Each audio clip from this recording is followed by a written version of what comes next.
Добра вечер. По една недела пауза, еве во Чуму, во малку изменет состав и со малку изменета сценографија. Публика нема, публика сте вие, почитувани гледачи, зашто темата е помалку или повеќе деликатна и очекувам дека телефонските контакти со вас ќе бидат поинтензивни. А зашто се работи? Денеска 9 мај, ден на Европа, ден на победата на фашизмот. Ден кога ова стара дама беше почеток и крај на антифашистичкиот отпор. Ова е ден кога континентот го навести своето обединување. Војната заврши, но процесот на проширувањето на Европската унија се уште нема граници. И дали дефинитивно ќе бидат граници. На 9 мај од овие два предизвици се обидовме да најдеме заеднички именител. Можеме ли во предвечерието, кога нашите аспирации за членство во Европската унија стануваат жестоко најавени и во внатрешниот политички и на надворешен план, да бидеме сепак дел од европското семејство со нашите трауми. А траумите во Македонија произлегуваат во периодот по антифашистичката борба.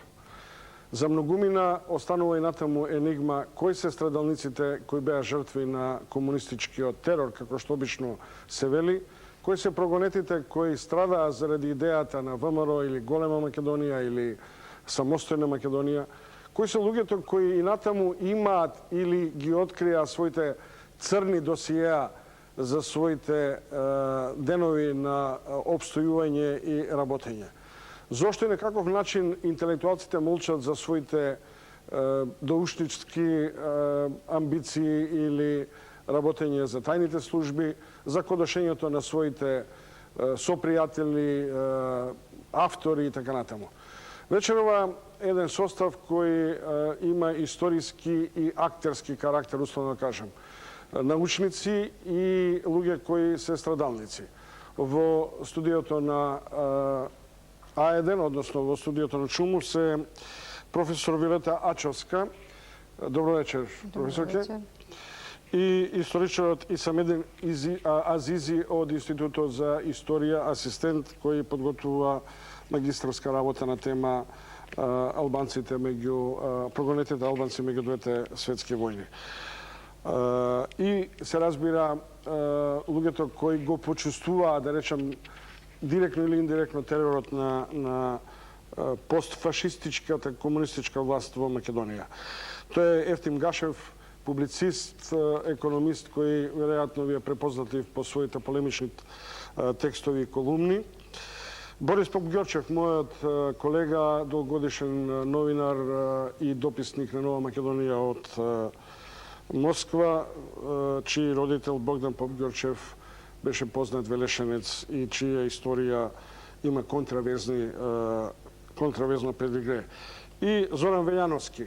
Навидум ништо не ви значи, може би за малкумина значи нешто и Крсте Велјановски, неговиот родител, но фактот дека тој го обезбеди досието на својот татко следено тајната служба на Македонија и на Југославија со 900 страници, така? 990 страници. 990.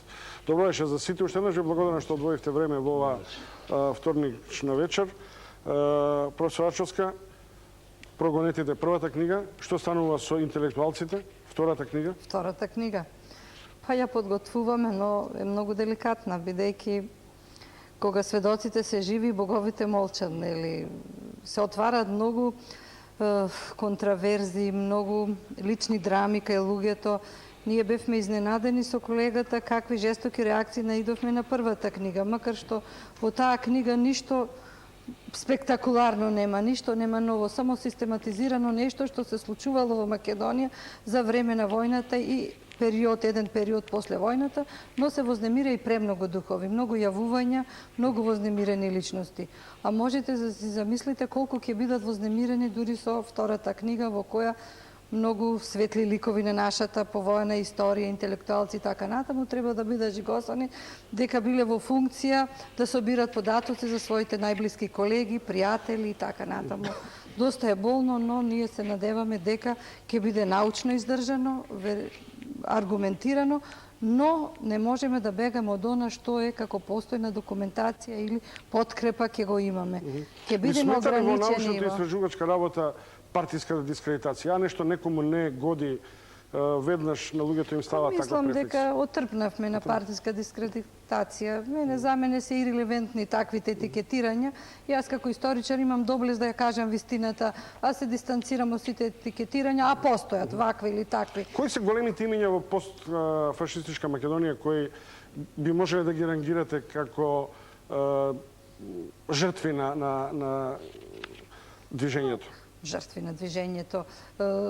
Она прва плејада творци на македонската држава, сите беа жртви на собствената држава, почнувајќи од председател на президиумот на АСНО, Методи Андонов Ченто, па доден Павел Шатев, Панко Брашнаров, Венко Марковски, така натаму. Сите беа творците на македонската држава и сите трагично завршија во тој еден нов создаден систем за кој воопшто тие не сонува дека ќе бидат жртви во собствената држава. Значи, тоа се сепак имиња на творците на македонската држава беа прво уништени, а потоа на плејада млади студенти, ученици, интелектуалци кои се најдоете во затворите на повојна, во логорите на повојна Македонија, односно Југославија. Се за сите, бидејќи секој на индивидуален начин чепка по архивите на досијата кои се отворени, беа достапни еден период, сега веќе не.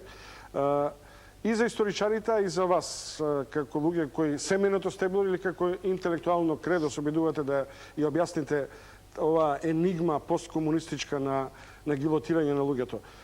Лесно ли да се стигне до архивите? Поп Ѓорчев. Ви работите сега една монографија за својот татко Богдан Поп Ѓорчев. Ајде да објасните кој е Богдан Поп Ѓорчев. Татко ми е виенски дипломец, лекар, дипломира 1930 во Австрија. Таму за време на студии е еден од основоположниците на македонската младинска тајна револуционерна организација, тоа е ММТРО. 24-30 Виена е седиште, центар, стечиште на разни опции, ВМРО-вски и други. Со своите поделености, како што за жал и денеска ги имаме. И група студенти од Македонија формираат нова организација, таа ММТРО, која веднаш да скокнам неколку децении, дури во 2000 година успеа да влезе во една од книгите, академик Иван Катарџиев напиша многу позитивна оцена во една своја книга Македонија спротив Втората светска војна, во која прв пат се наврати и на позитивната улога на таа организација и рече дека нејзините членови оделе по патот на Гоце Делчев и Даме Груев. Како заврши Богдан Поп Ѓорчев, вашиот родител? Заврши на стрелиште 1945 година во јануари, начело на тие 53 души. Како член, првото обвинување му има една антидатирана пресуда, која е накнадно напишана, бидејќи се стрелани без судење. Заврши со удар од токмак, бидејќи после 3-4 истрела на тие 53 души во таа јануарска ноќ меѓу 15 и 16 јануари 1945 година, они се стрелани на едно така да Само на Валечка случај ќе се вратиме назад, тоа е една класична тоа. Уште само на одговор на прашањето. Како сега, кога чепркате по архивската граѓа, доаѓате до неа? Многу тешко. Се занимавам веќе неколку децении со тој проблем и никако да го докрајчам, затоа што прво нас не ни се дадени се уште пресуди, како што секој треба да ги добие. И ја копам од пресуди понатака. Последните 10 месеци, 9 месеци, работам во архивот на Македонија и во ИНИ, во библиотеки и читални, и со специјална дозвола успеав да добијам пристап од таа документација, меѓутоа морам да кажам дека таа е доста масакрирана, да не речам, објаснуваат моите домакини дека тоа што го има, само тоа го добиле од полиција. Што сте дознале што нема у архив или што не сте го знаеле или што нема а знаете? Па сега, многу малку дознав до сега и дознавам други некои околни финеси и околности по кои се случило. Меѓутоа, за актерите, како се случило, што се случило, веќе знам од автобиографијата на Ченто, кој го кажува случајот во Велес и во Куманово, од изјава на академик Владимир Дедиер, кој душе 90-та година во едно интервју за органот на СКМ, 21 списание беше тоа, двоределник, кажа што се случило во Велес. Меѓутоа, во мемуарите на Дедиер не е запишан овој велешки случај. Не, али во таа своја интервју што го даде у 2 броја за комунист, значи звани официјален орган на ЦК-СКМ, пишува дека таа ноќ дошла во Велес тогашниот полковник, началник на КОС на Југославија, сега генерал Јефто Шашич, и дошла во функција на буната на војската, која македонска, која не сака дојде на Сремски фронт, туку на Солун. И доаѓајќи во Велес, и дознајќи дека има 53 души во истражниот затвор на Озна, тоа не е полициски затвор, значи воен затвор е тоа, дознава, без тука се распрашува, во една полупијана и пијана атмосфера, и мика, стрелајте се. Добро. Господине Исамедин Азизи, морам да признам дека обично македонската јавност се прекупира со македонските голготи, или со голготите на македонците, или македонските националисти, или припадниците на идејата за голема Македонија, ВМРО, за идејата на ВМРО. Во албанската етничка заедница, што се случува во постфашистичкиот период? Има ли регистратура на луѓе страдалници кои биле учесници во НОБ, кои потоа заради својата граѓанска или било каква друга спротивставеност со власта страдале? Добро, вака, ако зборуваме за посткомунистичкиот период, ова уствари за послевоениот период, се знае дека албанците може би биле едно од најголемите жртви во тоа време, особено за време на комунизмот.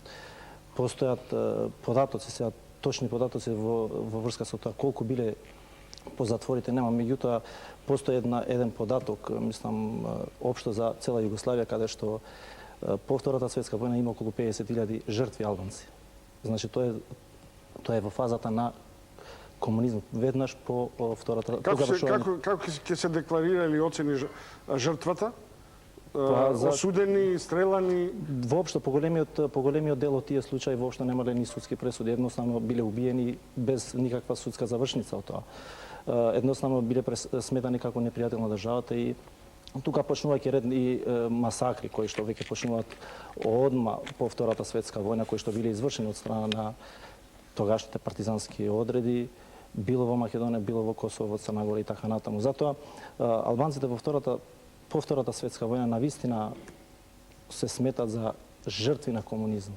Почнувајќи и од самите луѓе кои што биле директни учесници во Втората светска војна, например, команданти на партизански одреди Неџат Аголи, кој исто така завршил во затвор, Џафер Кода и ред други членови на тој комунистички, на тие комунисти или партизански одреди, кои што исто така биле водачи во тоа. Мислам, зошто и како дошло до тоа? Мислам, поголемиот дел од нив одело во тоа да, пошто повикот во почетокот на Втората светска војна било тоа да албанците едноставно по ослободувањето ќе ги добијат сите права и ќе искористат нивното право за самоопределување.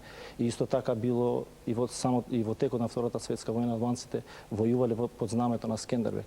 И затоа овие луѓе кои што во тоа време верувале во таа идеја на комунизмот, навистина сметале дека ќе ги почувствуваат овие благодети на... Дали страдале заради идејата за голема етничка заедница или за голема етничка Албанија?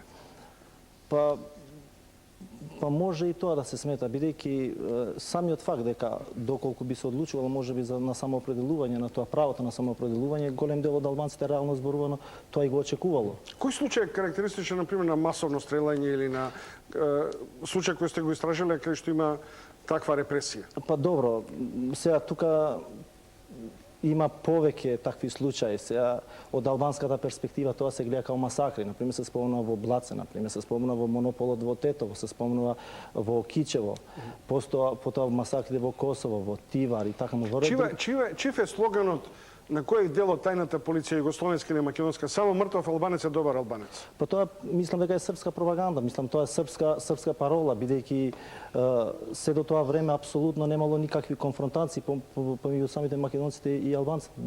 Ачовска, зашто во вашата книга прогонети не зборувате за овој дел на прогонетите имиња од албанската средина? Ова е само прва книга, значи има натаму уште неколку делови планираме да правиме, но ако ја видите книгата внимателно, ќе видите, значи се опфатени само 4 или 5 карактеристични случаи од македонската, творците на македонската држава, почнувајќи од Методи Андоновченто до сукобот со Информбирото, мислам, оној дел кој настрада за Информбирото, но се творците, членовите на президиумот наснов.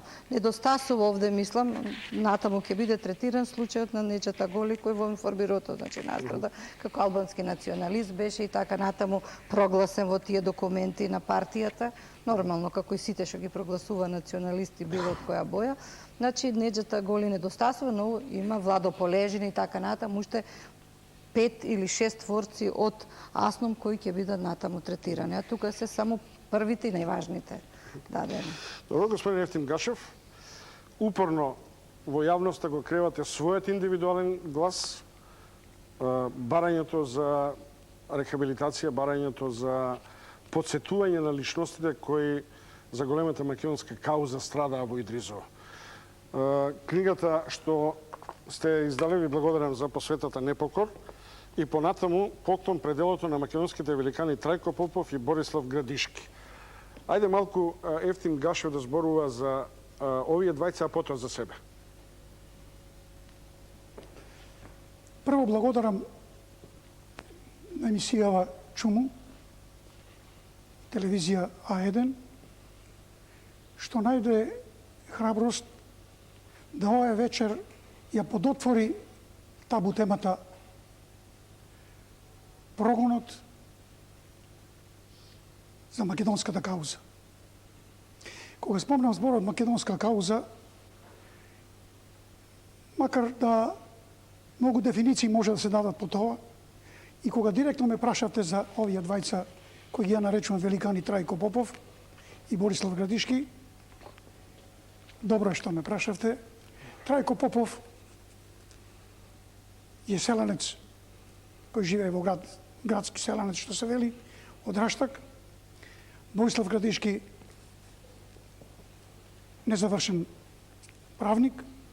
38 година за време српска окупација, тие во кругот на своите пријатели и somисленици по македонската кауза, формират неформална организација, односно македонско национално движење Бунт, со основни постулати.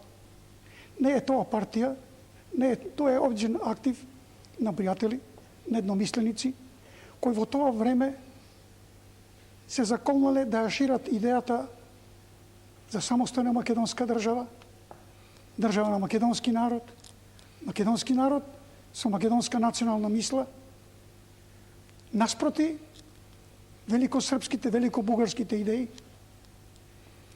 и наспроти злоупотребата на Ванчо Михайловизмот како противтежа на интересите на Македонија. Колку години бевте во затвор во Идризово? Јас имав прво 19 години свршен матурант, ме осудува 12 години, лишување од слобода со тешка присилна работа, од која издржав 7 години. Што потоа? Потоа нормално се бараше работа. За тоа време бев писмен човек. Од врата на врата чукав, негде се плашева луѓето у тоа време. Тоа е 52-3 година. И најпосле се вработи во едно трговско предпријатие и својата кариера како економист ја продолжив во Агроснабдител, после и во Технометал. Но ја би сакал да, бидејќи на првото прашање кој се Борислав Градишки и Трајко Попов, Трајко Попов на нашиот процес, тој е прв процес од овој карактер после 45 година, кога завладеа диктатурата на пролетаријатот, Трајко Попов е осуден на смрт и стрелан. А Борислав Градишки, осуден на 20 години, издржал 12 години, од кои 6 години по безвоздушни смртноносни карцери, денеска се уште жив на своји 90 години. Затоа се тие великани прогонувани, а Трајко Попов со крената тупаница тргна на стрелиште, а како коинциденција, овие денови, 45 година, ние сме затворени 30 на души, 11 души невасудени. Добро. И мислам дека е невообичаено, но веднаш на почетокот имаме гледач кој бара да биде вклучен. Ајде да видиме прва реакција. Добро вечер. Добро вечер. Повелете. Ви благодарам за повторно за оваа емисија. Сум и јас малку изненаден, тоа ретко се дешава да ги дават тие емисија. Односно, злобностите што ги правиле комунистите, односно поединци со знаење на власта и незнаење на власта. Сакам да обовестам една настан која е десен 52 година од страна на тогашните удбаши, сепак комунисти, кој во Струмица, односно во селото Муртино, е убиен човек, ама тотално за ништо. Се што негова вина е рекол, дека Ленин пред својата смрт се покајал и главата си чукал деме коците, така натаму и така натаму, но не беше тоа причината. Причината беше во тоа што тој упорно ги одбиваше комунистите да биде во власта, да биде кмет во селото. Тој не сакаше, тој беше верник, тој е брат на мојата мајка, да ви кажем конкретно. И до ден денеска за таа личност ние не знаеме ниту каде е погребан, каде беше затворен. Последен пат е виден 59-та година, недела, 21 февруари, во 19 часот во Нови Сад и од тогаш му се губи секаква трага. Добро, ви И благодарам до ден многу. денеска, само да ви кажем уште тоа, абсурдот е во тоа што жена му почина, за него по смртница не дадеа, жена му беше болна, ниту пензија може да уствара, ниту тоа да може да уствара, до ден денеска го водат меѓу живите. Добро, ви благодарам многу. И за нашите следни гледачи се разбира телефоните се отворени, ги имате на крол доле испишани. Кој е Трајко Велјановски? Неговиот... Велјановски. Како? Крсте Велјановски, се извинувам. Крсте Велјановски. Зоран Велјановски е син. Да. Градежен инженер кој, како сами велите, 10 години сте без работа. Да, 10 години. Зошто без сте без работа? Па вака сега. Ајде првен да одговорам на Не, прашањето. зошто сте без работа? Затоа што секаде каде и да поидам да барам работа, секаде се кажува она позната синтагма, верувајте, овај не е за во нашата фирма, ова е во Мровец. Добро, ај сега да видиме кој е Ајде да таткото видиме. на Зоран Велјановски. Татко ми е Крсте Велјановски, осуден на 15 години затвор, по закон за кривични дела против народот и државата, одлежал 6 години во Идризово заедно со почитуваниот господин Гашев. Суштински, после издржаната казна затвор, се снаоѓа некако за вработување, успеа да влези во Стопанска банка во Витола, во тој период, па некаде до 90-та година работеше како банкарски службеник, што значи работеше доста одговорна работа со пари, па потоа и се пензионира и 2000-та година... Зошто го следеше УДБА или тајната служба? А тајната служба го следеше затоа што конкретно беше прогласена за македонски националист со прозападна ориентација. Од оние документи што ги најдов во досието, а верувајте досието е навистина големо, 990 страни, применети се сите оние мерки за кои што попосле би говорил, а го следеше затоа што беше потенцијален државен непријател. Значи, секој онај човек кој што во тие времиња беше за суверен, самостојна, независна држава Македонија, се третираше како државен Што непријател. пронајдовте во 990 страници на досието што го имате од тајната полиција? Кои методи биле применувани? Од кодошење на најблиските до прислушување или? Комплексно е прашањето, ќе се обидам што пократко да Ајде, ги одговорам. Вака се, јас ќе морам да ги анализирам формите на работа на државната безбедност. Формите се состојат во следново. Досието се води во две фази. Првата фаза е претходна обработка, каде што имаме извештај на соработници на државната безбедност, а втората фаза е активна обработка, односно обработка пред затворање. Активната обработка и претходната обработка имаат еден заеднички елемент, а тоа е што за цело време се вршат анализи на извештаите на соработниците и при тоа се дава насоки на секој соработник како ќе работи. Меѓутоа, разликата измеѓу активната обработка и претходната обработка е во тоа што во активната обработка веќе почнуваат да се користат оперативно-технички мерки, значи имаме прислушкување на работни простори во дуќан, каде што на пријател на татко ми, во стварност, дуќанот на Најдовски Цветан беше прислушкуван. Името може би не значи ништо, меѓутоа се работи за човек кој што беше суден за идеите на самостојна Македонија. Понатака имавме и домашно прислушкување. Дома беше прислушкувано кај нас, па немаше нешто сигнификантно. Беше прислушкуван телефонот. Јас си препознав и мои разговори на татко ми, разговори на мајка ми. Добро, ајде за досието Велјановски малце подоцна. Професор Ачовска, кој беше Пенко Брашнаров? Пенко Брашнаров, мислам дека една од најмаркантните фигури во македонското национално ослободително движење, човекот кој го држеше првиот говор на првото заседание на АСНОМ, еден даховен За говор. Пенко Брашнаров ќе видиме дел од кадрите од еден документарен филм, Добро. што е одработен по проекти на Советот за радиодифузија. Сега мислам дека имаме гледаш. Добро вечер. Ало, добро вечер. Да, повелете. Добра вечер. Ало, добро вечер. Повелете. Чомовски, добро вечер, Гуштеров е на линија. Повелете, Гуштеров. Сакав да те поздравам и вечерва си во свој елемент и го браниш професионалното новинарство. Благодарам. Сакам да го подсетам по Ѓорчев и на нашите московски денови, а исто така и Ефтим Гашев, како бивши соработници од Технометал Македонија, покасно Технометал Вардар. Имам предлог и не само предлог кој што треба да биде по некоја хитна постапка во процедура во Собранието на Република Македонија прифатен.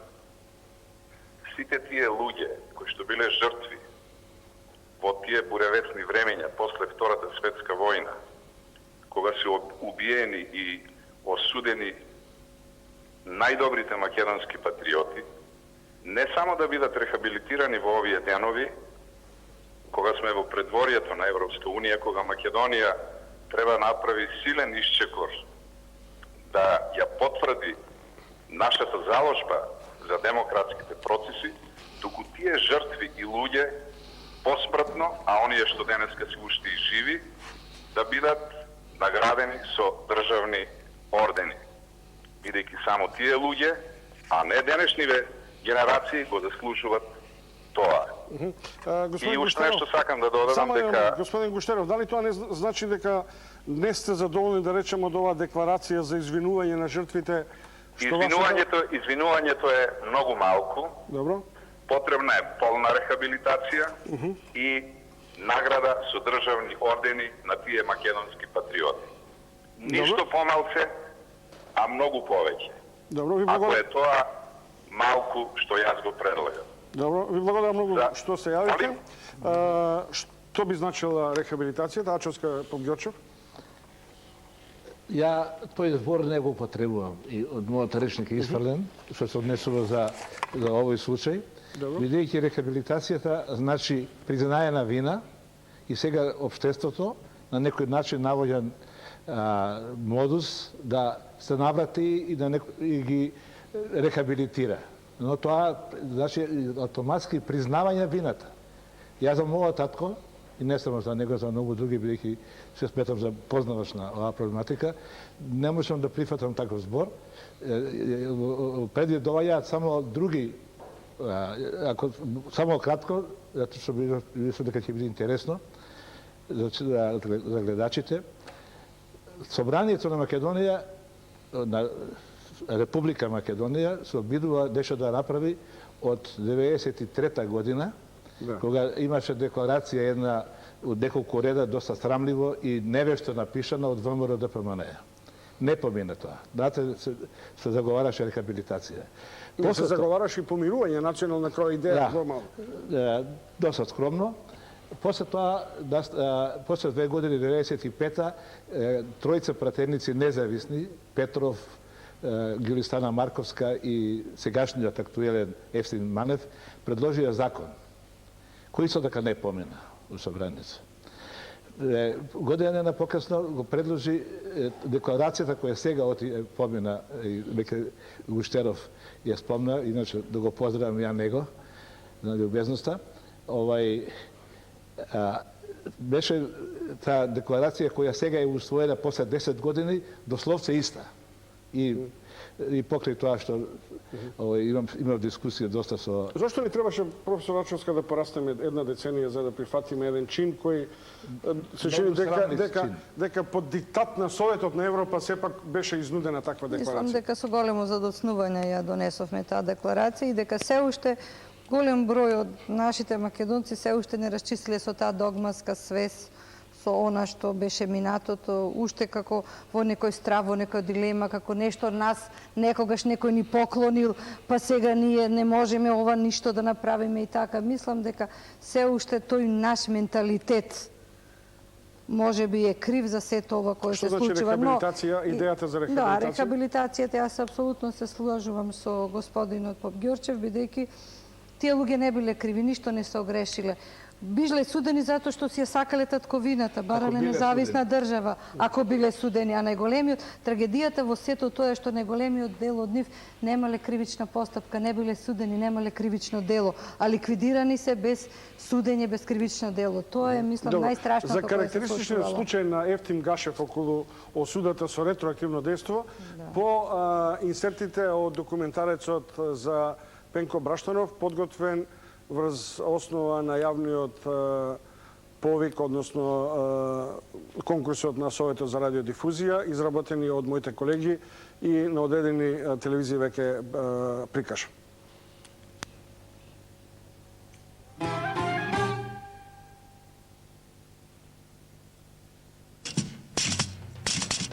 Се викам Панко Брашнаров. Роден сум во Велес на 3 август 1883 година како четврто дете во фамилијата на Тодори Коца во сиромашно семејство.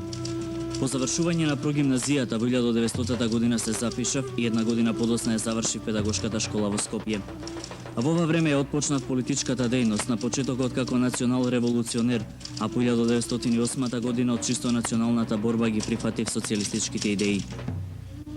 Во наредните 11 години работев низ училиштата во Кумановските села Четирци, Градиште и Горно Конјари, каде што и го воспоставив контактот со учителот од Кратово Глигор Манасиев, автономист по уверување. 3 години подосна ме преместија за учител во Велес и во селата Бистрица, Велешко и Ново село Штипско. Поради мојот отпор кон бугарската екзархија и промовирање на македонскиот јазик, честопати бев преселуван од едно во друго училиште. Од учител станав кандидат за пратеник, бев затворан, мачен. Заминав во партизани, иако со моите 60 години ми беше малку потешко, но издржував. Се случи јасно, мене ми припадна честа како најстар делегат да го отворам заседанието. По 3 дена пешачење од Велес до Куманово бев горд што стапнувам на слободна територија и што ќе учествувам во создавањето на слободната македонска држава. Поасном заминавме и во Горно Врановци, седници, состаноци, одлуки. Го формиравме весникот Нова Македонија, но тогаш почнаа и новите маки, овој пат од своите. Ме прогонуваа, затвораа, судеа, ме однесоа негде. Направија шпалир од затвореници и не тепаа крвнички. Ова не биле луѓе, биле зверови, ме убија. Таму останаа и моите коски, на некој рид. Коските на Панко Брашнаров, учител од Велес, воденичар, бавчанџија, политичар и затвореник.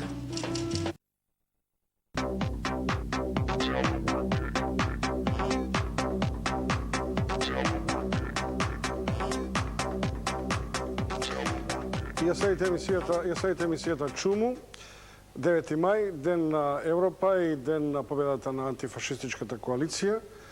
Дали македонското комунистичко движење ги изеде своите деца? Дали во овој процес на посткомунистичка изградба на Македонија страда луѓето за самостојна и суверена Македонија? Што станува со нивниот процес на рехабилитација? Што станува со познатите судбини на Ченто, Браштанов, Шатев, Фотев и така натаму, или на малите и големи личности кои заради тие идеи беа затварани во Идризово, завршува на Голи отек и така натаму. Вечера во студиото се моите гости, професорот Вилета Ачовска, асистентот Исамедин Азизи, Ефтим Гашев, страдалник Зоран Велјановски, чиј татко заврши исто така под присмота на тајните служби, осудуван за идеите за самостојна Македонија, и мојот колега Борис Попѓорчев, чиј родител Богдан Попѓорчев, познат македонски приврзаник на идејата за самостојна Македонија, заврши со познатиот и неоткриен уште под енигма случај на велешките, на стреланите велешани 50-тина веднаш после војната. Професор Ачовска, дали ние имаме изградено однос, дали дефинитивно извршиме демистификација на жртвувањето на Ченто, Браштанов, Шатев, Фотев и така натаму, на таа прва плејада на граѓанскиот концепт на Македонија? Мислам дека веќе е извршена демистификација. До 90-91 година беа табу теми на македонската историографија, но мислам дека после 90 година македонската историографија достоинствено се одолжи за својот молк толку децениски, едноставно само цензура која постоеше кај нас историчарите така натаму. После 90 година се отвори таа Пандорина кутија на табу теми, излегува на виделина овие личности, нивните судбини, репресијата, нивниот трагичен крај и така натаму. Така што мислам низ повеќе научни собири, изданија, книги, монографии, дека дадена една комплексна слика, што не значи дека до крај се истражени. Дали е тоа резултат на тоа што што не сепак значи се дека до крај се Да. истражени, бидејќи документите се крајно фризирани, непостоечки, дел од нив ги немаме во Македонија, така што со пронаоѓањето на новите документи нормално ќе се фрли уште појасна светлина. Успевате ли да влезете во белградските архиви, во архивите на КПЈ и на Сојузниот архив? Не знам, 92 година јас бев последниот македонски истражувач кој влезе во архивот на Југославија, после тоа имавме ембарго. Сега се почнува да се либерализира, таа соработка се воспоставува, но замислете се, на цела повеќе од една деценија македонските истражувачи не може да влезат во архивот во Белград. Јас таму ги побарав микрофилмовите за судењата за идејата на ВМРО. Комплет постојат микрофилмови за судењата на идејата на ВМРО. Не ми ги дадоа да ги користам. Некој друг историчар или може би јас ќе имам таа среќа во наредните години, еве да ги добијам тие филмови со комплетни судења и документација кои се однесува на ВМРО, но се уште ги немаме. Добро, Азизи, кај чепкате вие, во која архива? Кој дел ви интересира? По мојот период е претежно втората помеѓу двете светски војни, мислам, особено за албанците во политичкиот живот во тој период во Македонија претежно. А што станува со процесот на рехабилитација, да речам, на така речените нелојални или непослушни албанци? За кој период мислите се? Пред и после војната. Па добро, сега за време на, особено по 90-тите години, значи, на некој начин целосно е пресвртена на историја за албанците, бидејќи ако ја анализираме албанската историографија во времето на комунизмот, значи пишува во се подобри страни во врска со тој период, особено за комунистичкиот период за време на Втората светска војна. Додека пак што се случува по 90-тите години. Едноставно можеби не сите, меѓутоа делот токму тие луѓе кои што цело време се зборувало се подобро за нив, се сметат под наводници, да кажеме, као предавници, додека пак другата страна која што била жртва на тој комунистички режим, било тоа да е во Македонија, во Косово или пак во Албанија, се смета како на некој начин патриоти која што ја бране националната кауза на албанците. Азизи, има ли во историскиот бекграунд врска меѓу ВМРО и албанските автономисти? Да. И сепаратисти? Да, мислам имало уште од порано време, особено веќе од пред Балканските војни имало веќе почнуваат поблиски контакти. Тука во 12-та година го имаме и средбата на Хасан Приштина со забравив сега името, не ми текнува. Со Павлов во Скопје, каде што се кројат планови за заедничка војна на албанците и македонците, бидејќи тогаш веќе се подготвува теренот за започнување на Првата Балканска војна. Контактите исто така продолжуваат и веднаш по завршувањето на Првата светска војна. Особено тука заборав да го спомнам и 13-та година септемвриското восстание, каде што контактите на Хасан Приштина со Петар Чаулев во Струшкиот Охридскиот регион. Во 24-та година исто така има блиски односи помеѓу Косовскиот комитет, претежно предводен од Хасан Приштина и ВМРО. Имало доста средби, особено тоа продолжува, значи, по 30-те години веќе во ВМРО обединета, се до Втората светска војна, веќе кон крајот, кога дефинитивно веќе нема никакви контакти, бидејќи се создава тоа комунистичка држава. Пред да го држава. видиме делото документарниот филм за Пенко Браштаров, го нашаваме темата која господин Гуштеров ја наметна околу можната рехабилитација со спорни факти и дилеми и идеја. Но има една ситуација која Ефтим Гашев е за вас карактеристична. И вие не барате рехабилитација. Не. Вие барате обнова на судскиот процес. Зошто? Како прво, му благодарам на господин Ристо Гуштеров, мој добар пријател и некогашен колега, за неговите благопожелби. Иронија голема. Ефтим Гашев ја тужи Република Македонија во Страсбург. Иронија. Трагично, смешно. Случајот не е мој, него тој е еден голем случај на ниво на цела Југославија. Еден нонсенс, неверојатен, каде нашето денешно правосудство преминува ноншалантно преко него. Имено. Затворени сме 23 мај 1945 година. Делото за кое сме обвинети е сторено во континуитет почетокот на 45-та, значи од јануари до мај до затварањето. Законот за казнени дела против народ и државата, со кој сме судени и осудени, и двајца стрелани, и јас издржав 7 години, донесен е на 25 август 1945 година. Со ретроактивна примена. Забрането, основно правило Тоа на го забрането знаат и право. врапците, нулум кримен, нула поена, сине леге. На кого тоа ќе му кажете? Со оглед на моето барање до Основни суд Скопје. Еден, не застарева. Поднесов барање со документација. Апсолутно релевантна документација. Пресуда, закон, јака натаму. Нажалост, и моја, и на јавноста, и на правосудието, бев одбиен со еден ноншалантен изјава во образложението. Доказите ми биле стари, односно немам докази, нови. Па не сум јас криминалец, па да кажам, не откраднав јас, го најдов ја лоповот. Доказите треба да бидат релевантни или ирелевантни. Што треба друго да се стори? На мојата жалба до апелацијата и тамо господата, можам да кажам овде јавно, зарад нивното несовесно и нестручно гледање го одбива мојот предмет и тука завршува процедурата. Добро, мислам дека Само да завршам, ве молам. Поведете. Мојот вонреден правен лек пишав писмо на обвинителот на Македонија, кој во колку оцени има можност Заштедена законитост. да побара заштедена законитост пред Врховниот суд. Тој одговор го немам, али во меѓувреме го искористив правото и ја пратив документацијата во Страсбург. Добро. Како ќе кажат таму? Пред да го завршиме циклусот на можната рехабилитација, односно на законот за социјални права на осудениците. Ali ja bih me molil, со декларацијата не сме готови. Не сме. Добро. Добро вечер. Добра вечер. Ало? Да, поведете. Добро вечер. Да. Емисијата е прекрасна. Би се осврнал само на две-три... Малку ве молам, стишете го телевизорот, за да можеме ние подобро да ве слушаме. Бидете љубезни. Би се осврнал на двете Малку погласно, прашања. молам.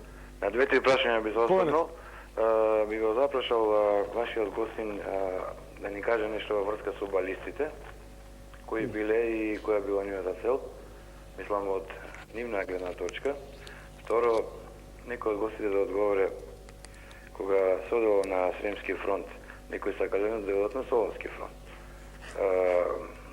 Дали тогаш политиката била таква и дали можело да се иде на Солунски фронт, ако веќе било помеѓу големите сили договорено поделбата границите, одредувањето на границите? Добро, ви благодарам многу. За балистите малце подоцна имам и исечок од една дебата во Чуму пред речиси 2 години на оваа тема, но за Солунски фронт Велешаните беа стрелани меѓу другото, нели, заради таа идеја. Не, Има директниот повод беше. Има еден друг карактеристичен случај во Скопје, каде што е еден дел од младинските бригади не сакаат да заминат на Сремски фронт, па сакаа на Солун и така натаму. Тоа се познатите историографски настаните на Скопското Кален или на 6-7 јануари 1945 година и набрзо и во Штип се случува истата таа побуна на артилериските бригади, кои не се согласувале со тоа да го ослободуваат Берлин, или паролата била од име на Берлин, барале да се помогне на македонските антифашистички сили во егејскиот дел на Македонија и да се таа идеја за обединета Македонија нели била присутна многу жива, бидејќи во воено време се решаваат и такви прашања на обединување, на формирање на нови граници на држави и така натаму. Како дојдете до сознанието дека и дел од Велешаните беа обвинети за таа автономистичка идеја, да речеме? Контекстот е овој. После бунтот на Скопје доаѓа и Темпо доаѓа. Под наредба на Ранковиќ доаѓаат Темпо како генерал, началник на генерал штабот на армијата и началникот на КОС. И во време се појавува бунтот и во Штип. Евсто Шашич, началникот на КОС, оди за Штип и кај Белешкото езеро, тогаш кој не постоело, тука има на Рекичкот, кој денеска се полни езерото, и баш се враќа да несреќа. И запира у Велес и се случува што се случи. Тоа е едниот дел од врската, значи Велес. Инаку во прашањето на има една жалка на нашиот гледач, дали можело тогаш, дали било реално македонските борци да одат на Солун. Било, затоа што македонските борци не били информирани што се случило на Јалта и делбата на светот меѓу четворицата големи. Така што природно било да се појде на Солун, одnosno да се оди на Срем. Сега грешката е тоа што не биле доволно информирани родолюбците дека треба да одат прво на Сремски фронт. Добро, мислам дека имаме гледаш. Добро вечер. Ало. Да, појдете.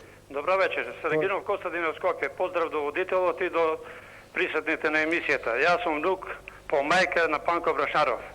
Појдете. Со задоволство ја следам оваа емисија и ги готам сите збори што ги кажуваат историчарите. Историчарите изнесуваат работи од историска гледна точка, меѓутоа за дел од животот на Панко Брашаров немаат ништо чепнато. Јас сум свидетел на апсењето на Панко Брашаров. На 11.12.50 година во 6 часот во Водно на улица Владимир Назор дојдоа службени лица кои упаднаа во станот.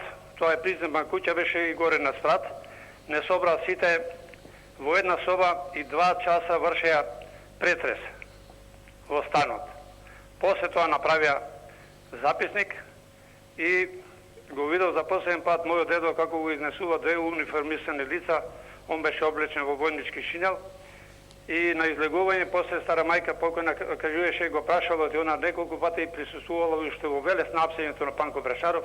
До кога бе вака Чичко Панков? Чичко ти Панко пак настрана мочал. Тоа биле последните зборови што ги изговорил Панко Брашаров.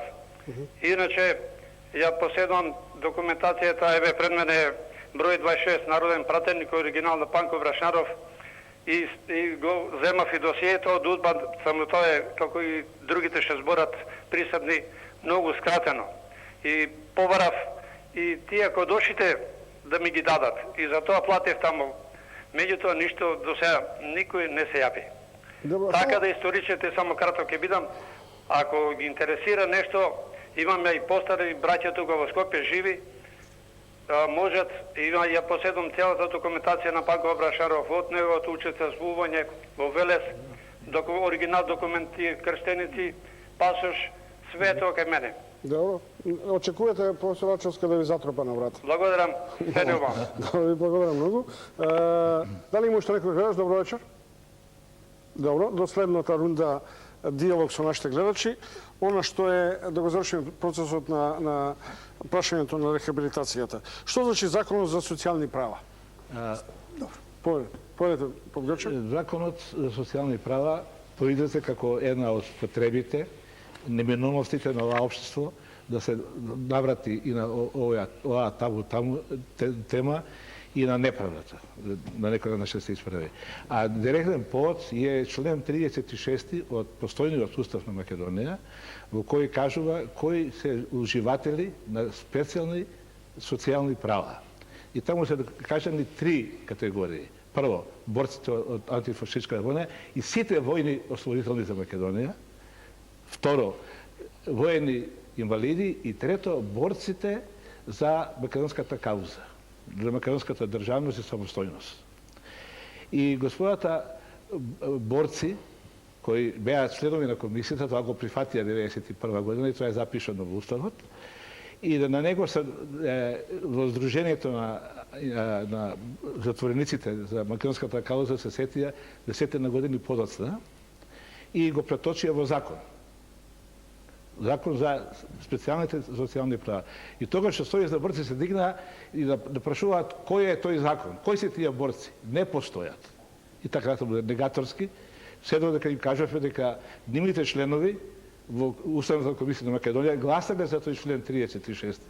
И како се докаже дека постои уставна основа, тој закон помина низ собранието, значи тоа е за социјални права и беше усвоен на последната седница од ВМРО-ското свикување во јули 2002 година.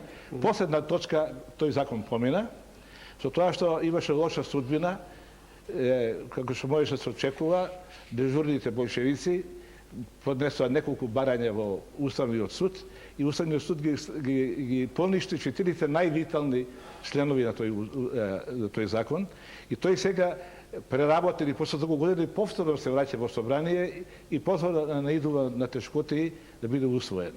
И тоа е за социјалните права да се разбере. Али но чекор или исчекор голем во оваа смисла. А во време се ние поднесовме одборот за семејствата на страдани без судење во Велес, поднесовме закон за поништување на пресудите, како монтирани и невистините и незаконски.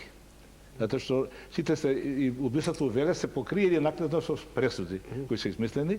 И тој закон исто така помина целата процедура у собрание заедно со овој социјалните права, но по некоја чудна случка на тоа гласање на последната седница не помина тој закон. Гашев, имате вие некоја теза? Да, имам јас една тука моја евиденција, за да не останеме недоречени во однос на АСНОМ, случувањето со членовите на АСНОМ, оти се спомна Ченто и Брашнаров, позната евиденција дека политички прогонувани, затворени и осудувани членови на АСНОМ 50 души, од кои осудувани, затворени, уклучувајќи и членови за ИБ, 30 души, од кои повеќе од половината и лично ги знам од Идризол. Еден осуден на смрт, член на АСНОМ, истрелян, и едниот на Голиоток, што го спомнавме, Панко Брашнаров. Податок ликвидирани осуденици за време на издржување на временските казни во период док сум јас бил 7 години, има 15 ликвидирани затворници при издржување на казната. Не болни, него ликвидирани. А ликвидирани за време на исследување без информировци 7 души. Без причина се ликвидирани струмичките студенти 5. Ликвидирани без судење, ги реков, нали да спомнеме, Велес 53 души, Ресен 22 души, Куманово 48. Многу интересна работа. Затворени се судени за ВМРО малолетници, средношколци, околу 250 души. Малолетници. Како вие станате член на Гестапо? Како вие станате член на Гестапо на 15 години? Прашате о генералот Тошо, како му беше презимето? Атанасовски. Тој бидејќи пиша повесниците дека су бил у Гестапо, тој ќе ви одговори подобро. Добро. Што не сака да видите? Ако не ви пречи уште 2-3 податка, овде кога спомнам оти, ќе завршиме оваа серија на разговори. Затворени и судени македонски свештеници 30 души. Прашање дали уште толку имало на слобода. Господин Азиз, имате ли ваква евиденција вие во историчарите во албанската етничка заедница? Од кои убиени тројца? Добро, свештеници. Во последно време доста се пишува и во тоа. Конкретни податоци јас немам се, баш конкретни со имиња, со презимиња, меѓутоа доста се работи на оваа тема. Мислам дека скоро сигурно ќе ги имаме и пошто има доста што работат и во Институтот за национална историја, некои наши колеги кои што работат токму на овој период, мислам дека за скоро време ќе ги имаме сите податоци. Професор Ачовска, зошто станува енигма и натаму Голи оток и информбироштината? Зошто тој период не го демистифицираме? Дека луѓе страда заради идеолошката одредница или заради фактот дека се определува меѓу Стаљин и Тито?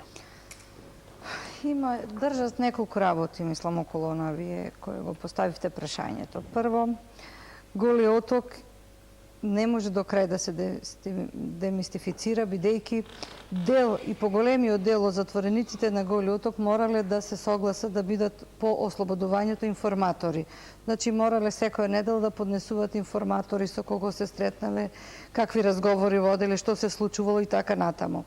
Јас со многу од тие луѓе разговарав, дел од нив се страмеа и воопшто не сакаа да кажат дека биле на Голи оток, токму заради таа страмна улога која присилно им се наметнала да бидат информатори. Мислам, една од причините е тоа, не може до крај да се... Да, доушници, но многу од луѓето тоа многу ги болело и многу од нив се дистанцира, едноставно во молк го поминаа животот, бидејќи се страме од таа улога која прифатиле. На Голи оток бил еден систем на ужас, што знаеме, повеќето луѓе не можеле да го издржат тој не само физички, него туку и психички притисок. Друго, исто така, непостоење на целокупната документација во Македонија, бидејќи некаде до 66 година комплет документацијата се испраќа во Белград, Ранковиќ ја депонира во сефови и така натаму, значи дел од таа документацијата не е достапна. Исто така за Голи оток многу од личностите се без судска пресуда однесени, како Петре Пируземајски и така натаму. Значи одведен едноставно, нема судска пресуда, нема кривично дело, нема ништо, немате конкретен документ за тоа, човекот отишол и страдал. И тоа е една причина. Благодарам. Господин Велјановски, досието на вашиот, нека биде трпелив малку нашиот гледач, ќе го вклучам, има една карактеристична нотка. Еднаш е автономист за голема идеја, еднаш е пробугарин, еднаш е провенковист, што де факто утврдивте во досието од 1000 страници? Вака, де факто, во досието утврдив дека татко ми се борел за независна, суверена, самостојна држава Република Македонија. Како се борел? Се застапувал, веројатно? Се застапувал и со неговата идеологија со која што излегол од затворот. За сето време, значи, во тоа досие провејува тезата дека Крсте Велјановски е македонски националист со прозападна ориентација. Самата удба тоа го дефинира. Меѓутоа, оние другите... Кога се зборува за прозападна ориентација, обично за тој дел на автономистите се мисли дека помалку или повеќе се врзува за Ванчо Михайловистичката струја и пробугарската варијанта. Не, ве молам. Момент само, дозволете ми. Англо-американска, да, поред. Дозволете ми. Поимот прозападна ориентација подразбира демократска држава, суверена, независна држава Република Македонија со дефинирана македонска нација во неа. Тоа е прозападна Македонија. Тоа е прозападна ориентација. Односно, држава со законодавна, извршна и судска власт. Она што го имаме денеска.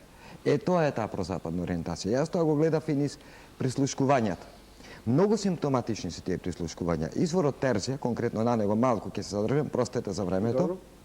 Изворот Терзија децидно дефинира дека во 1970 година Крсте Велјановски и Цветан Најдовски предвидувале дека Југословенската федерација ќе се распадни на основа на економските неуспешни реформи од 1965 и на основа на непотполниот суверенитет, односно преливањето на суверенитетот на државата од Република Македонија, социјалистичка тогашна, во Федеративна Југославија.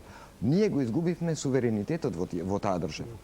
Меѓутоа, согласно професор Габер, истражувањето што јас ги вршев, затоа што ова проблематика ја истражив, јас и затоа малце ми треба и време и простете, малку обсежна е проблематиката.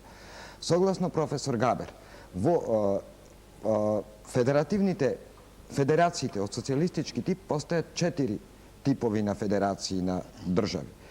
Ние, Македонија, бевме со поделен суверенитет во однос на суверенитетот, говорам.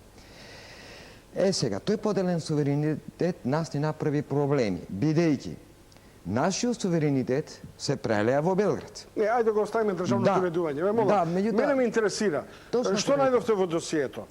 Што беше толку атрактивно за тајната служба да обсервира еден дукјанџи и еден банкар што се застапувале за автономна Македонија, односно за самостојна Македонија? Па видете вака, тој систем во тоа време ги следеше сите непријатели, во наводници непријатели, затоа што тој систем се бранеше, го бранеше во своето уставно уредување. Суштински погледнато, ќе направиме на генерализација на сета ова работа, суштински погледнато, овие луѓе, господин Огашев и останатите, беа суштински судени за вербален деликт. И тој фамозен закон за кривични дела против народ и држава од 45 до 51 година што важел и од 51 година до 90 за тоа малце попосле би дискутирано. Пачовска Попгјорчев, само еден момент. Во еден период автономистите и комунистите беа во сојузници. Кога зборам за автономисти, зборувам за приврзениците на идејата за меѓу двете војни. Кај се разделија? За да станат после лути противници, па и да ја доживеме ова голгота на реваншистички. Комунистите издржаа во таа соработка и ги обвинија автономистите дека они клонат према Бугарија, дека се десничари, што е точно десничари и така натаму, и дека они може да го соберат кајмакот пред комунистите. И тоа е во Велес типично, многу ми го имаат речено, и тие истакнати комунисти од Велес, нема да ги спомнувам, практично се уплашиле да ни го земат приматот дека они ја извојувале победата.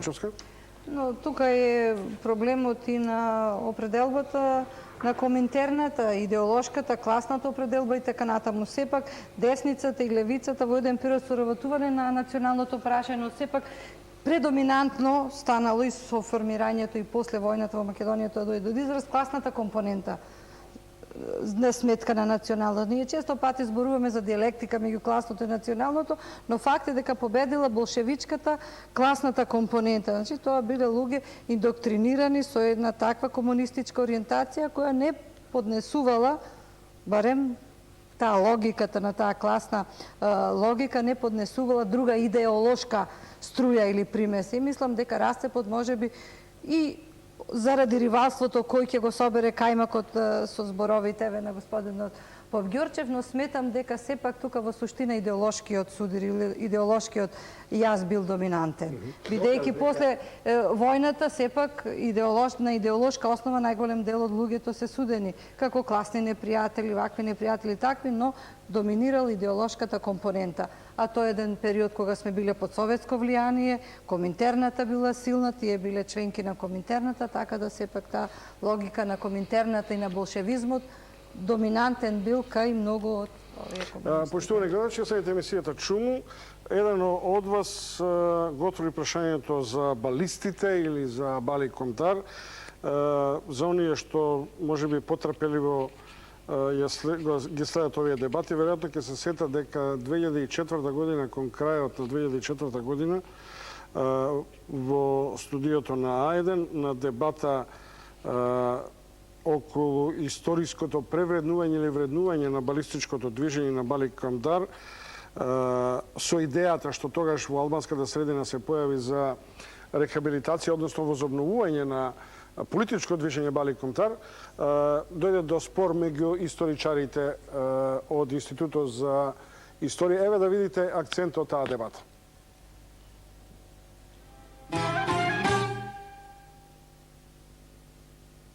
Балистичката организација имаше единствена цел само и само да го протера и уништи македонското население. Всушност имаме и документи. Една од тие документи од 1942 година објавено од Абди Голја, префект на Дебарската префектура, кој што кажува до своите подчинети од големо национално значење да се протераат македонците од нивните огништа. Бисими, имате ли вие коментар? Ја сега кажува некои произволни невистини. Сега, ако албанците го испразнило македонското население од Западна Македонија, кој после Втората светска војна од 45-та до денеска го испразни македонското население од Мариово, од Паланечко, од Кумановско, од патот од Куманово до Крива Паланка е празно. Сите села се празни. Кој ги испразни? Албанци ли и таму ли десуваше Балик Камдар? А сега за Балик Камдар се кажуваат многу невистини. Кога се кажува дека со помош на германците, можеби соработуваа со германците, меѓутоа тие во основа биле сили кои што биле против комунистички, антикомунистички настроени сили.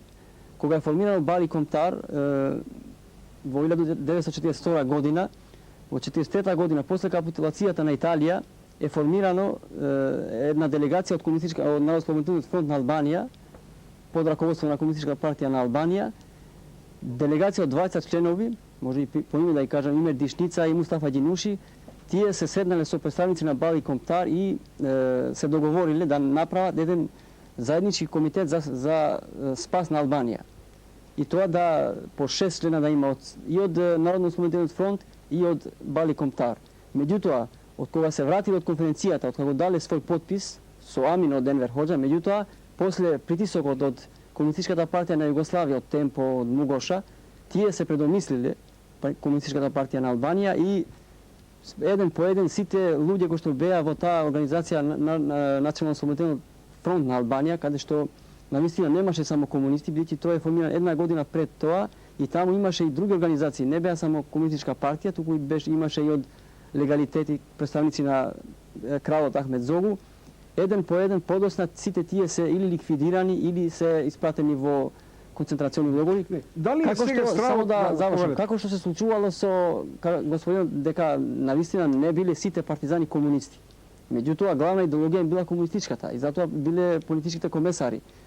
Сите оние луѓе кои што не биле комунисти после 45 година или се испратени на Голи оток или се отстранети од функциите, што е случајот и со Ченто.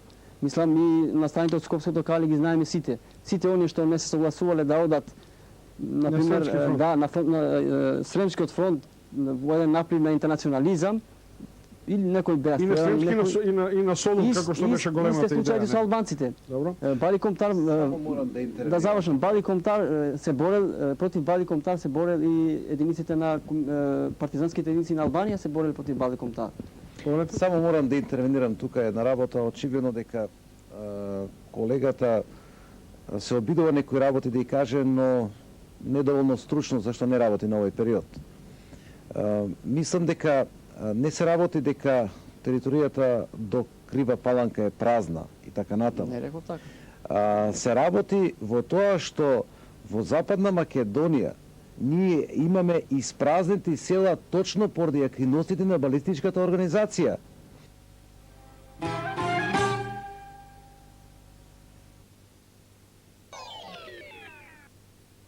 Пецко, секој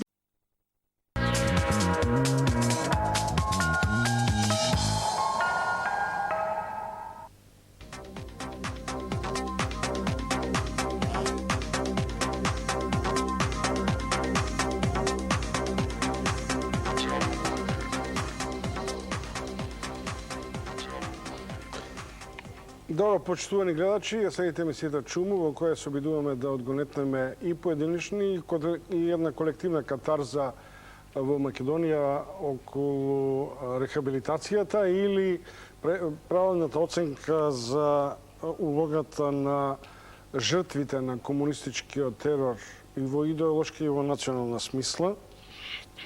Се разбира, одговоривме на дел од прашањето на еден гледач околу улогата на Бали Комтар.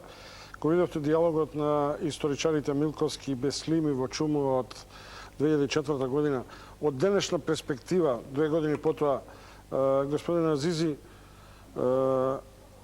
дали балистите и натаму ги доживуваме како луѓе кои беа колаборационисти со фашистичкиот отпор и кои ја изведуваат тезата за чиста Западна Македонија, Албанска Македонија и така натаму, и дали воопшто мислите дека уште историчарите, да речем условно македонци, гледат на Бали Комтар и на балистичкото движење како антимакедонско? Добро, овдека пред се треба да се расчисти една дилема. Тука кога се постава прашањето се мисли во Македонија. Меѓутоа јас имам сосема спротивно мислење. Сега се постава прашање дали постоел Бали Комтар во Македонија. Според моето скромно познавање од тоа што сум го прочитал за Бали Комтар, јас сум убеден во тоа дека барем докај мене немало постигнато некој историски факт, зборувам за историски факт за постоењето на Бали Комтар. Што сакам да кажам со тоа? Дека нема податоци дека постоел Бали Комтар со ограноци, под ограноци, дека на тоа дата или на тоа куќа се организирало во Скопје, да претоставим во Дебар или во некое друго место, дека постоел као легитимна организација Бали Комтар. Инаку знаеме дека Бали Комтар постои од 1944 година. Тоа е војно-политичка групација со јасно дефинирана програма. И основана во Албанија, не во Албанија, да. И тоа делува само во Албанија. Јас стварно навистина немам такви податоци. Сега излегуваат колеги наши историчари кои што кажува дека постои Бали Комтар, действувал во Македонија, меѓутоа јас не можам да сватам едно дека во науката не можам да прифатам само еднострани факти. Поголемиот дел од тие што пишуваат историја за Бали Комтар, нити ги знаат албанските факти, а нити го знаат албанскиот јазик, а зборуваат за Бали Комтар. Дали дел од политичките затвореници албанци беа условно кажано етикетирани како македонците за автономна Македонија, балисти, и тоа беше доволно за како образложение да завршат во затвор? Да, па сите кои што биле против комунизмот. Значи добро каже колегата Бислими дека во таа групација не било само Бали Комтар, мислам антикомунисти, тука ти е втората президентска лига, тука е легалитетот, кои што исто така имале своји програми. И овие сите под заедничко име се нарекувале балисти. Буквално сите кои што биле против комунизмот се нарекувале како балисти. Преведете го балисти, што значи зборот? Тоа е челници, мислам, да, од чело фактички, Бали Комтар значи национално чело. Тоа во буквална смисла на преведување. Сега, тоа мислење за балистите дека тие биле соработници, тоа произлегува од силната пропаганда на комунистичката партија на Албанија, предводена од Енвер Хоџа, кој што по состанокот во Муке, каде што дефинитивно доаѓа до подела помеѓу Националниот фронт, од една страна предводена од КПА, од Комунистичката партија значи на Албанија, и од другата страна Бали Комтар, и тука Бали се наоѓа во една во незгодна ситуација и по 43 година, значи ова се случува веќе 43 година. По 43 година има соработка, делумна соработка. Меѓутоа, во Македонија апсолутно јас барем, јас као историчар досега немам податоци дека постои Бали Комтар во Македонија. Постоеле групации кои што биле против комунизмот, меѓутоа не може да ги нарекуваш сите као балисти.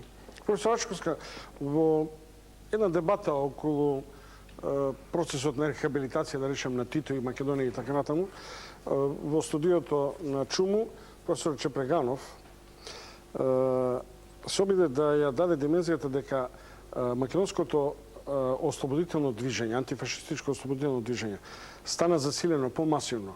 Оној момент кога КПМ дефинитивно излезе со оглас дека граѓани на Македонија, кога не се повикува само комунистите во отпор, туку и граѓаните, сите граѓани на Македонија.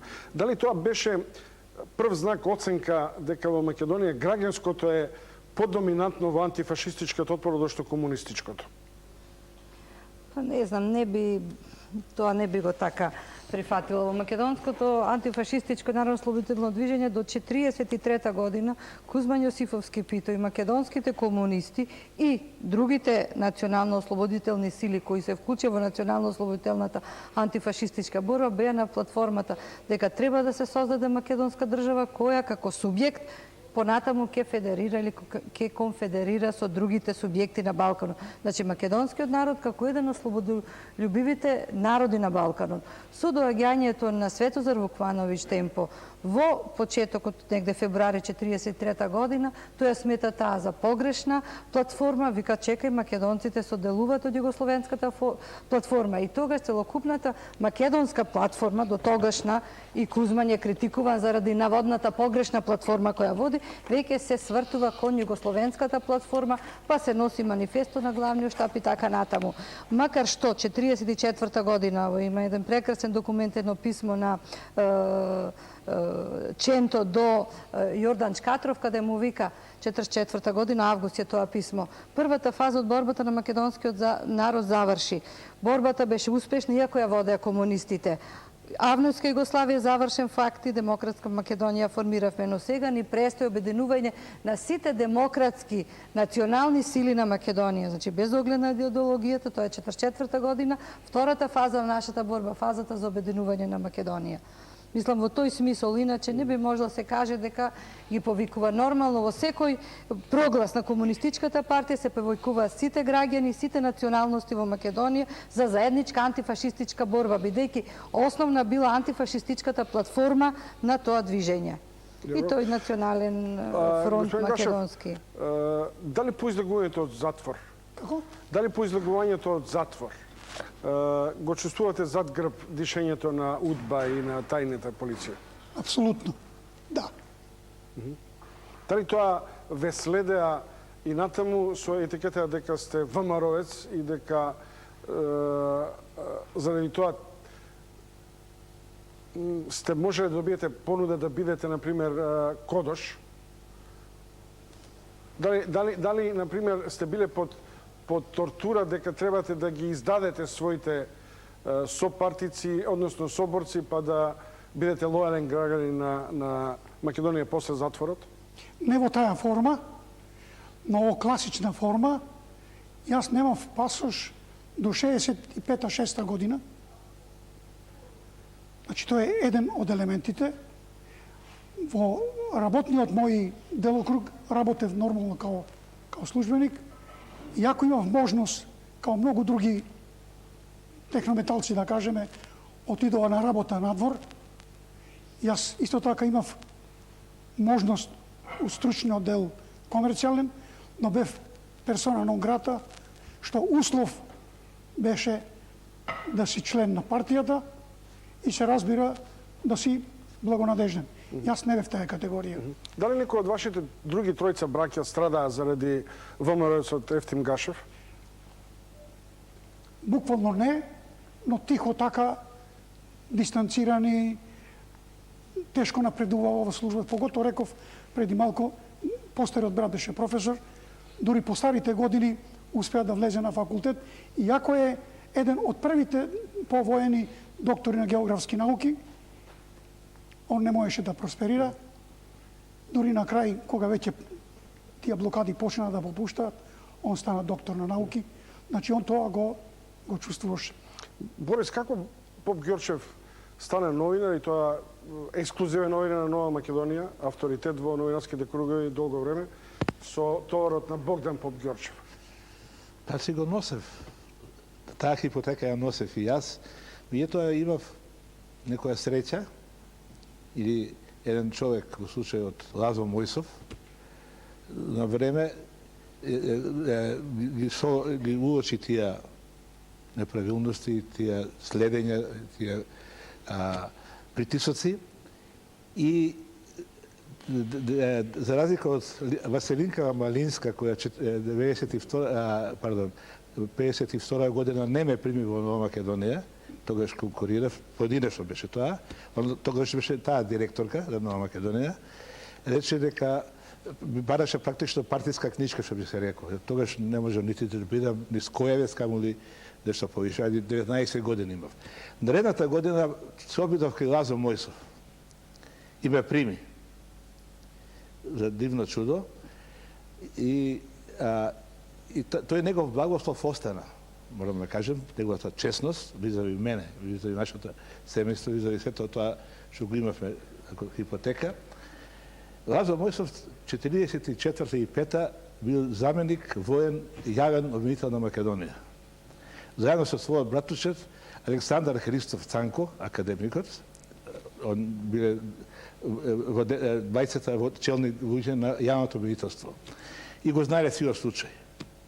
Јас имам изјави од нив двајцата и беа цврсто убедени дека Богдан Побјорчев е чист како врвни познавач и началници на таа служба која обсервирале.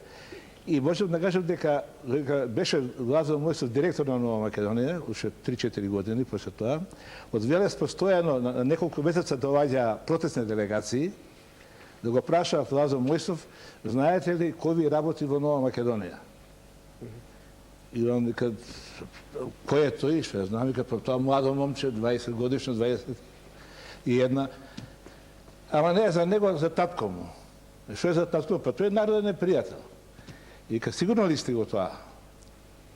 Вика, да, така знаеме ние. А тогаш делегациите беа составени Сојуз на комунисти, Народен фронт, односно социјалистички, борешка, жени и млади. Помглече, мислам дека ме гледаш, би било добро да го чуеме. Добро вечер. Ало, добро вечер. Повелете. Господин Томиш, поздрав. Прекрасна емисија. Поздрав до гостите. Човек кој што цел тој период, така наречен двајца без душа, трети на гуша, сум го преживел со доста сведоштва на такви нечовешки постапки. Само онака телеграфски, да кажем, неколку случаи. Например, еден селанец, неписмен би рекол, во времето на СРЗ, кога се граба овците, за 3 дена беше осуден на предопштинскиот центар од луѓе нестручни, луѓе собрани околу трибината, кои што беа одредени да викаат само смрт, смрт, и после неколку денови тој човек беше ликвидиран и не се знае неговите коски каде гнијат. Се јавувам заради друго. Ова нас ни се повторува низ историјата повеќе пати. 18-та и понатака, 45-та година, за жал и сега. На луѓето кои што да страдувале, меѓу кои што и мои луѓе, не можат болките со ништо да им се надокнадат.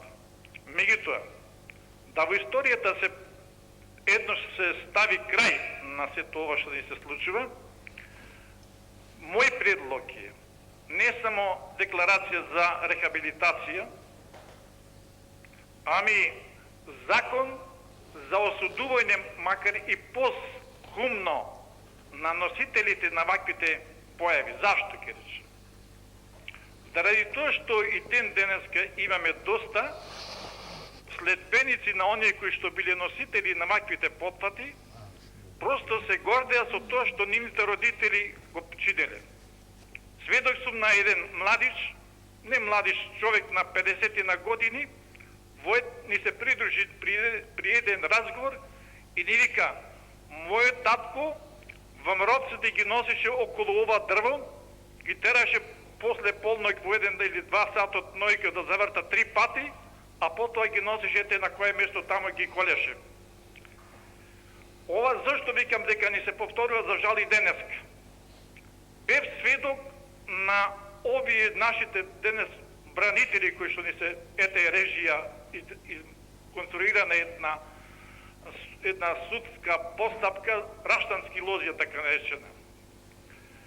Потресно кажување на една сопруга од тие наши кои се судеа таму.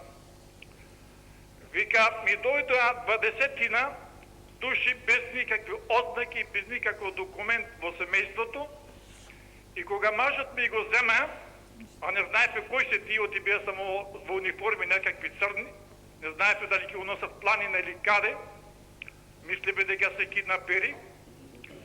Вика, мајка му, мојата свекрва се фати, вика, за нозе не го пушташе на 80 годишна, пиштолот и го ставија буста.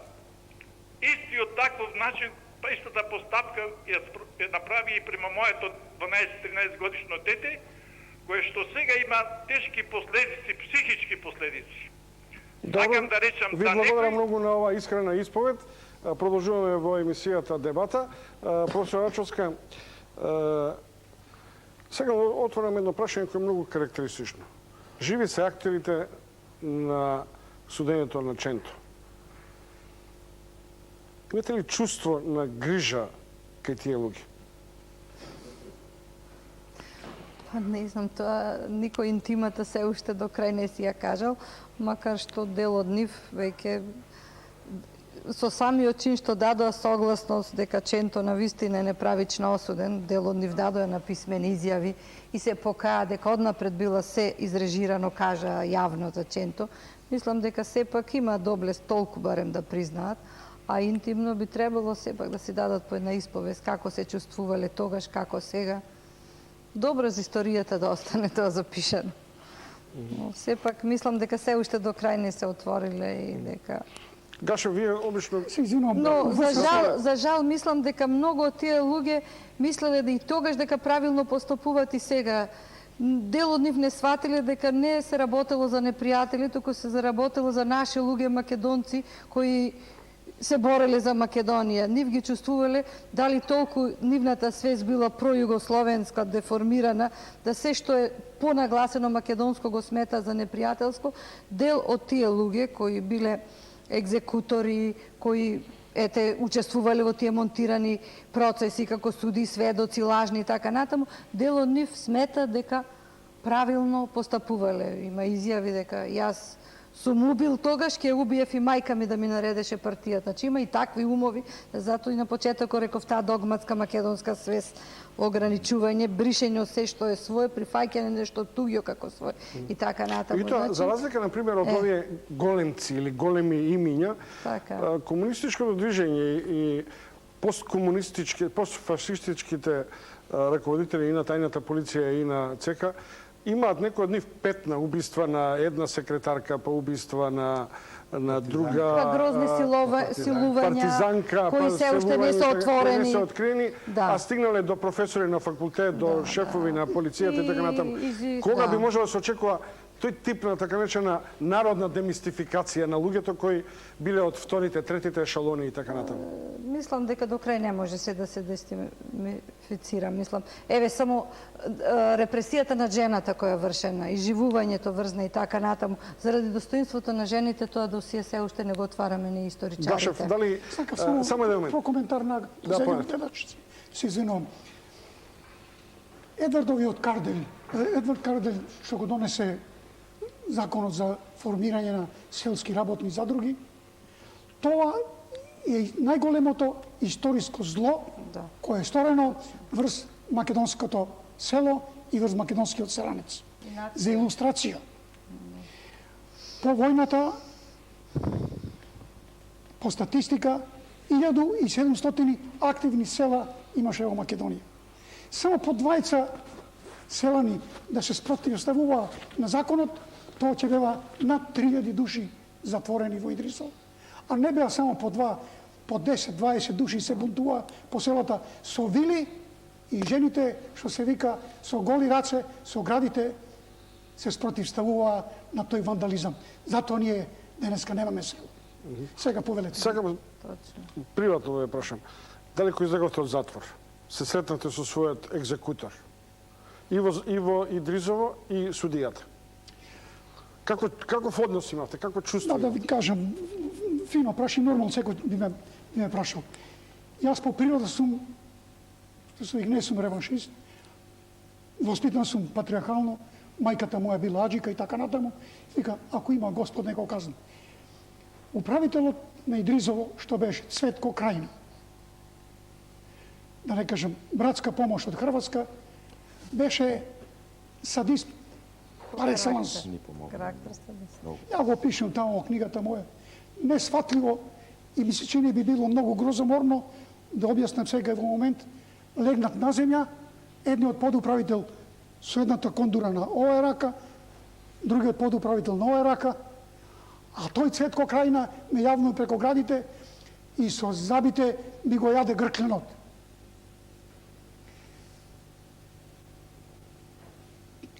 Тој се пресели од тука, јас кога малку по-либерални односите стана, го барав по телефон ни цела Југославија, превзем преко Загреб, да го најдам и да му отидам во Загреб, само да го прашам, зошто господине го правивте тоа? Што зло ви направив јас за вас? Што знаевте вие за македонската кауза? Тој мене ме убиваше. Дали Вењановски кога излезе таткото од затвор, со својот син, имаше часови на исповед? Да. Како? Имаше. Па видете вака. Имавте чувство дека ве придобива за каузата или ви зборува како на родител? Немав чувство дека ме придобива за каузата.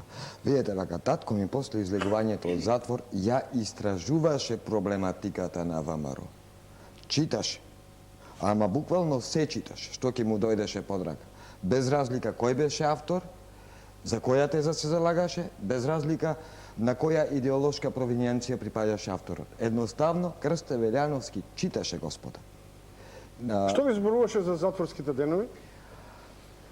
Тоа зборуваше за убиството на Глигор Чулев. Најтрагичното нешто што се случи.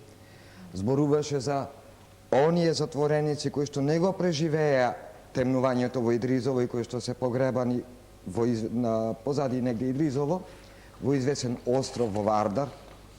Не знам дали Ковче има сега од нив останато од тие луѓе. Жалосно. Рековте Ѓорги Чулев или Илија Чулев? Глигор Чулев. Глигор Чулев, младинец од Кавадарци, гимназијалец. Само дозволете, не молам. Зборуваше и за труп во карцерот што го нашол, заради извесен делик што го направил во затворот, без разлика кој е тој и што е. Крстета го ставиле в карцер. Меѓутоа, стражарот го заборавил затвореникот што бил претходно и нашол труп Крсте во затворот. Во карцерот буквално. Па тропал наврата, па отворете, па извајте го човекот. Каде заврши тој човек? Добро. Поштовани гледачи, само момент. Многу сум задоволен, али морам, бидејќи сум личен пријател со татко му негов, во Идризо, неразделни, прекрасен ВМРО-ец, у буквална смисла, оно ВМРО без префикси, суфикси, македонското ВМРО. Тој беше толку измалтретиран, беше миниатурен, дури и помал од него. Во една рација, бидејќи затворите во тоа време не беа под јурисдикција на Министерство на правда, него беа под Министерство на внатрешни работи, ние бевме под перманентна истрага. Во една таква рација, кога 20 души не качива горе у чавкарникот, под неверојатен терор, морам да кажам, и можда е непријатно, таткото на ова дете полуде од тепање. Господин Гашев, само еден момент. Има една интересна филозофија во вашето општествено живење. Вие сте ВМРО со педигре, што би рекли. Настрадавте за каузата. А мојот дете било осуден на смрт. А потоа, воопшто немавте привилегиран однос, нити пак имавте активен однос кон ДПМН или ни кон Груевски, ни кон особено Љупче Георгиевски. Да не говорам од времето на Богдановски. Перфектно прашање. Прво, јас ВМРО го разбирам како собственост на цел македонски народ. Оној кој живее со македонската национална кауза, ВМРО на Илинден, ВМРО на Даме, ВМРО на Гоце, а индивидуално е право кој надвор од таа национална определба политички ќе живее таму или вамо. Јас имав еден разговор, да не спомнувам, и со врвот на ПДП, пардон, на ДПМН, али немав никогаш идеја да влезам у тие партии, за тоа што имав не предиспозиции, имав сознанија, комуникација со луѓе, со комуникација и од затворот, таму имаше плејада на тие ВМРО-ци, врховисти, ванчовисти, ние не бевме од таа провениенција, каде се читава лидерството на ДПМН не беше начисто со понационалното прашање. Добро. Сега, почитувани гледачи, имам намера вам и на моите гости да ви прикажам дел од проектот за така наречениот струмички случај, ликвидацијата на 5 студенти кои останува енигма, мотив, причини, каде и зошто. Еве дел од овој документарец што беше подготвен во рамките на проектите на Советот за радиодифузија, а потоа завршни коментари на тема Македонија во постфашистичкиот период меѓу страдањата, реваншизмот или политичката рехабилитација на прогонетите.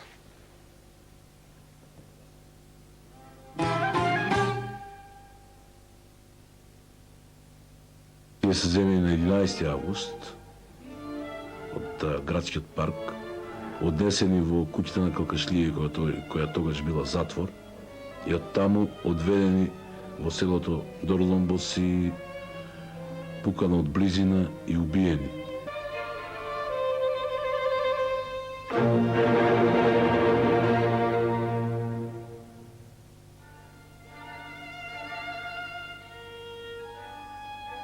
Како резултат на настапените известни демократски процеси, а кај нас 40 годишнината од зверското убиство на 5 струмички студенти предизвика големи бранувања во Струмица и воопшто во целата македонска држава. Подолго време, за тоа во весникот Нова Македонија пишуваа новинарите Манински и Марковски, изнесувајќи искажувања на многу субјекти, а и засегнатите на еден или друг начин реагираа. Заклучувајќи ги сознанијата до кои дојдоа, споменатите новинари го презентираа следниот заклучок. На крајот од тринеделната редакцијска потрага по вистината за убиството на струмичките студенти, Стево Топчев 19 години, Мирко Пецев 23 години, Ѓорѓи Јарамов 22 години, Ѓорѓи Костуранов 20 години и Борис Белев 22 години, извршено на 13 август 1951 година, останува да се констатира дека не постојат докази дека момчињата биле членови на противдржавна организација, ниту дека дејствувале против државата. Наместо тоа, постојат многу сведочења и аргументи дека биле одлични ученици во Струмичката гимназија Јане Сандански, дека 5 биле прекрасни другари и дека имале своја музичка и драмска секција, дека учествувале на повеќе сојузни акции каде што станале ударници, дека без никакво судење вечерта на 11 август се собрани од игранката во бавчата на домот на ЈНА во Струмица и дека се убиени на 13 август во попладневните часови на Беласица, недалеку од селото Дорломбос. Останува како констатација и тоа дека не се убиени при обид за бегство преку границата, туку дека се стрелани единечно од револвер далеку од границата.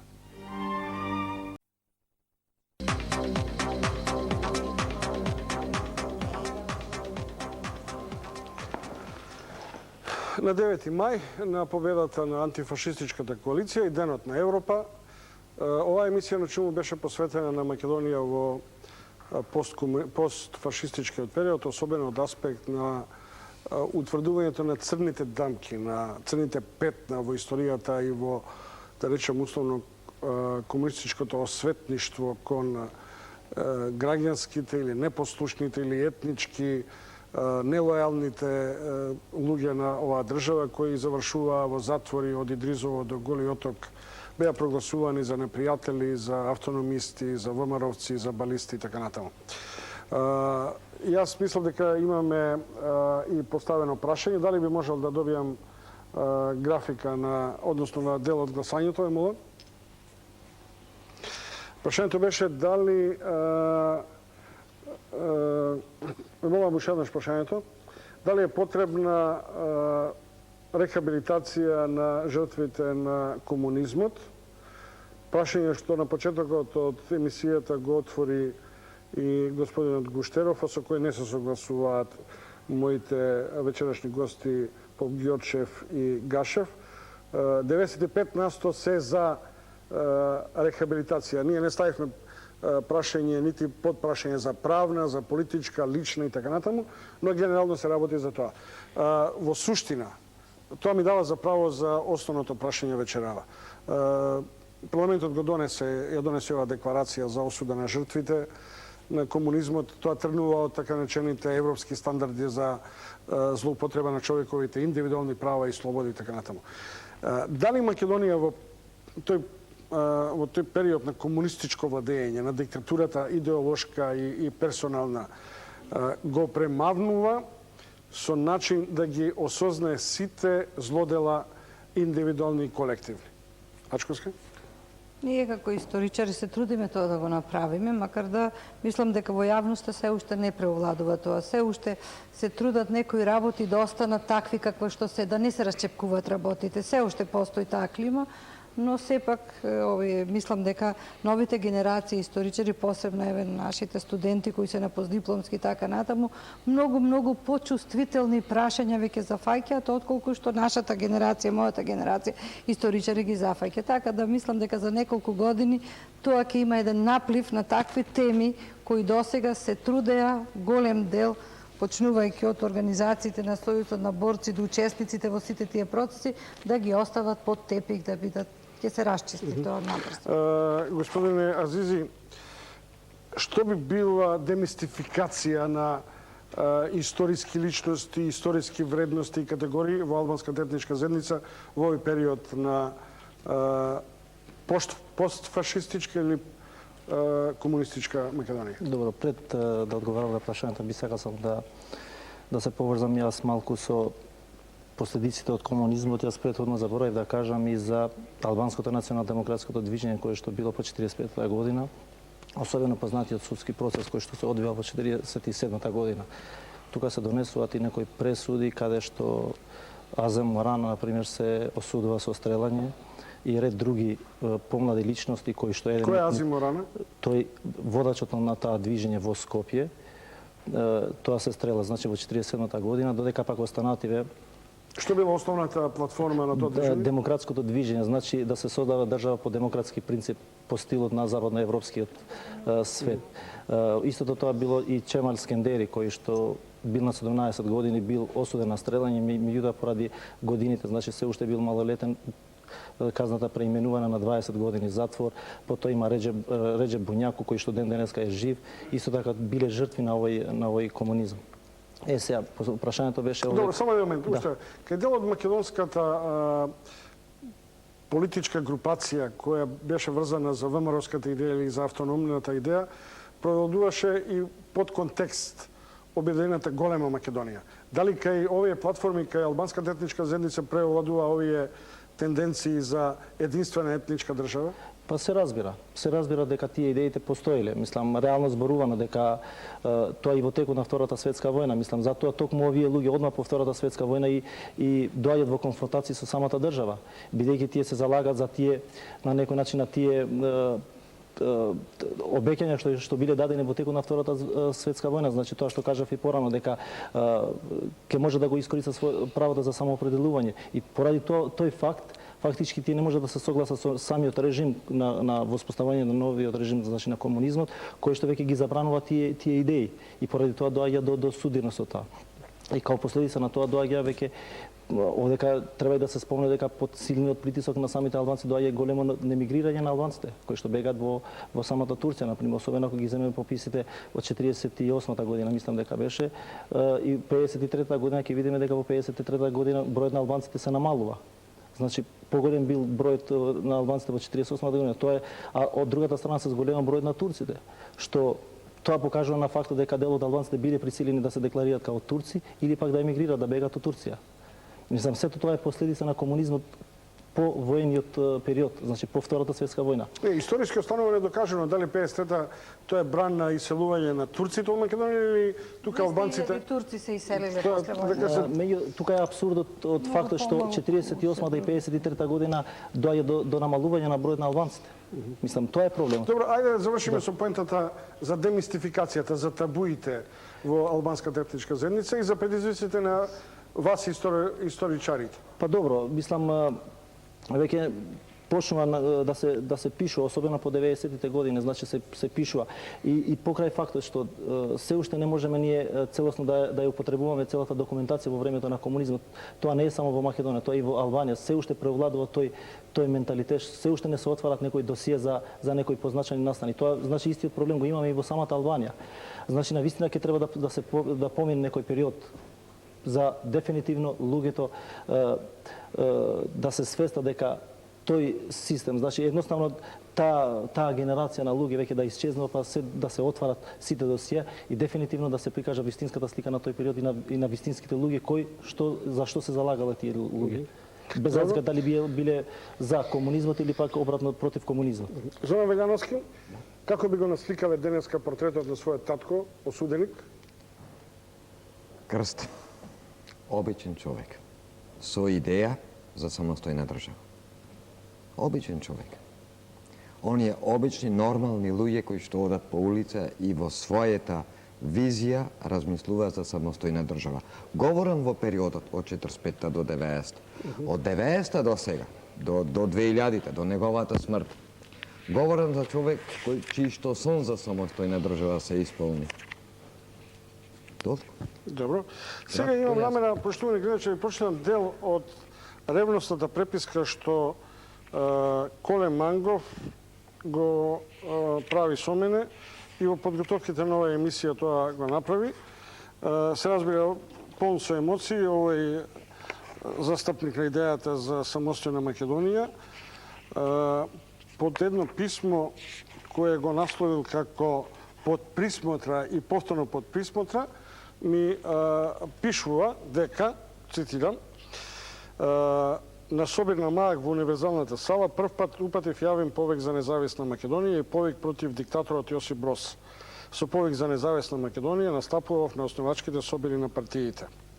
Но, Коле Мангов забележува, товар за моето психобитие до необјасневи длабочини. Тоа се присмотрите. Присмотрата продолжи. Не бе во затвор, не ги трпев насилствата од книгите за Георги Доцев, на Стојан Ристевски, на Стојмир Робевски, на Ефтим Гашев од книгата за Ченто. Бев во духовен затвор. Луѓе задолжени за присмотра доаѓаат дома, на работа, приоѓаат на улица. Изместување од редовниот тек на животот. Двоен живот. Немаше со кого да се сподели.